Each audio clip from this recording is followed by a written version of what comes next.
નમસ્કાર. સમગ્ર શિક્ષા રાજ્ય કચેરી ગાંધીનગર તરફથી હું કાઉન્સિલર નિકી પટેલ આપ સર્વનું હાર્દિક સ્વાગત કરું છું. માનનીય સ્ટેટ પ્રોજેક્ટ ડાયરેક્ટર શ્રીના સતત માર્ગદર્શન હેઠળ આપણો એવો પ્રયાસ રહ્યો છે કે રાષ્ટ્રીય શિક્ષા નીતિ 2020ની જોગવાઈઓ અંતર્ગત વિદ્યાર્થીઓના કૌશલ્ય વિકાસ માટે આ સ્પર્ધાત્મક સમયમાં બાળકોના શારીરિક વિકાસ, માનસિક વિકાસ, ભાવનાત્મક અને મનોવૈજ્ઞાનિક ફેરફારોને સમજીને તેમના ઉજ્જવળ ભવિષ્યનું નિર્માણ કરવાનો થાય છે. આ હેતુને સાર્થક કરવા માટે આજના સેશનમાં આપણે એક ઉભરતા ક્ષેત્ર વિશે ચર્ચા કરીશું. આજે આપણે ભારતીય વિદેશ સેવા તરીકે કારકિર્દી કેવી રીતે બનાવી શકાય અને આ ક્ષેત્રમાં વિકાસની કેવી તકો રહેલી છે તેની માહિતી આપવા માટે આપણી સાથે જોડાયેલા છે કરિયર કાઉન્સિલર નિશાબેન મોદી. નિશાબેન, આપને વિનંતી કે ભારતીય વિદેશ સેવા વિશે વધુ જાણકારી આપશો. નમસ્કાર. સમગ્ર શિક્ષા રાજ્ય કચેરી ગાંધીનગર તરફથી હું કરિયર કાઉન્સિલર નિશા મોદી. તો મિત્રો, આજે હું તમને ભારતીય વિદેશ સેવા, જેને ટૂંકમાં IFS કહે છે, તેના વિશે માહિતગાર કરીશ. ભારતીય વિદેશ સેવા એટલે ભારત સરકારની એક અત્યંત પ્રતિષ્ઠિત કેન્દ્રીય સેવા છે. આ સેવામાં પસંદ થયેલા અધિકારીઓ વિદેશોમાં ભારતનું પ્રતિનિધિત્વ કરે છે અને દેશની વિદેશ નીતિ, આંતરરાષ્ટ્રીય સંબંધો અને રાજદ્વારી કામકાજ સંભાળે છે. વિદેશ સેવા અધિકારીએ વિવિધ મુદ્દાઓ પર દેશ અને વિદેશ એમ બંને જગ્યાએ ભારતના હિતોને રજૂ કરવા જરૂરી છે. આમાં દ્વિપક્ષીય રાજકીય અને આર્થિક સહયોગ, વેપાર અને રોકાણ, પ્રોત્સાહન, સાંસ્કૃતિક ક્રિયાપ્રતિક્રિયા, પ્રેસ અને મીડિયા સંપર્ક તેમજ બહુપક્ષીય મુદ્દાઓનો સમાવેશ થાય છે. નિશાબેન, IFS અધિકારીની કામગીરી શું હોય છે અને તે ક્યાં કામ કરે છે?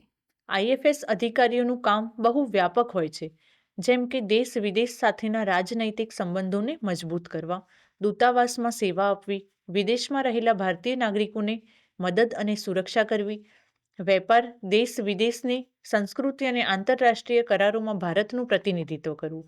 અને તેમની કામગીરીની વાત કરું તો IFS અધિકારીઓ ભારત અને વિદેશ બંને જગ્યાએ કામ કરે છે, જેમાં ભારતમાં મુખ્યત્વે વિદેશ મંત્રાલય, વિદેશ સંબંધિત વિભાગો અને સંસ્થાઓમાં, વિદેશ નીતિ, તાલીમ અને સંશોધન સંસ્થાઓમાં કાર્ય કરે છે.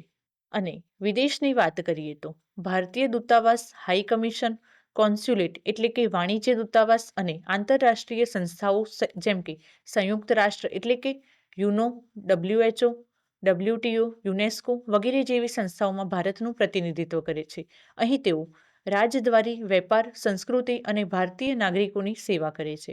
તો નિશાબેન, IFS બનવા માટે જરૂરી વ્યક્તિગત ગુણો કેવા હોવા જોઈએ? IFS અધિકારી બનવા માટે વ્યક્તિની અંદર સારી સંચાર કૌશલ્ય શક્તિ, સ્પષ્ટ રીતે બોલવાની અને લખવાની ક્ષમતા તેમજ વિદેશી ભાષાઓ શીખવાની ઈચ્છા હોવી જરૂરી છે.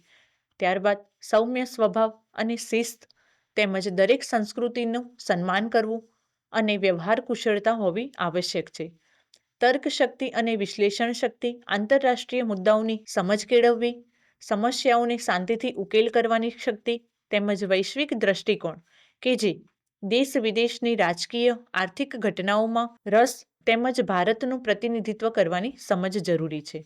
માનસિક સ્થિરતા અને ધીરજ, દબાણમાં પણ સંતુલન રાખવું, વિદેશમાં અલગ વાતાવરણમાં એડજસ્ટ થવું, દેશપ્રેમ અને જવાબદારી ભાવ, દેશના હિત માટે કામ કરવાની ભાવના, રાષ્ટ્રીય મૂલ્યો પ્રત્યે નિષ્ઠા, સતત શીખવાની ટેવ તેમજ નવી માહિતીને ગ્રહણ કરવાની ક્ષમતા અને નેતૃત્વ ક્ષમતા ખૂબ જરૂરી છે.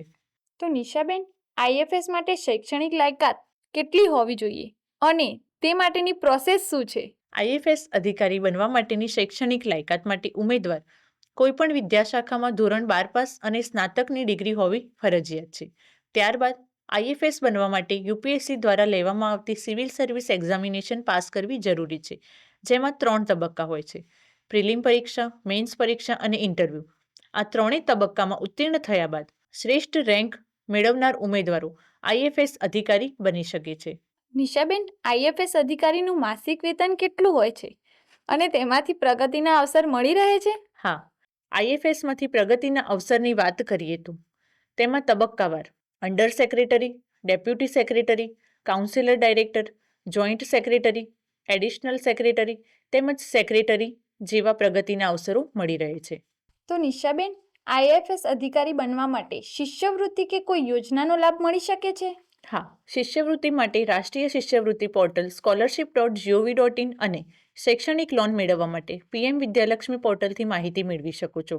આ સંદર્ભે વિદ્યાર્થીમાં પ્રશ્ન હોય કે અભ્યાસ ક્યાં કરવાનો થઈ શકે છે અને તેમાં સફળ થયેલા અધિકારીઓની સાફલ્યગાથા વિશે આપ આ વિડીયોના ડિસ્ક્રિપ્શન બોક્સમાંથી આપેલ કરિયર કાર્ડની લિંક પર ક્લિક કરીને વધુ માહિતીને મેળવી શકો છો. ખૂબ સરસ નિશાબેન, આપે ખૂબ જ મહત્વપૂર્ણ માહિતી આપી તે બદલ ધન્યવાદ.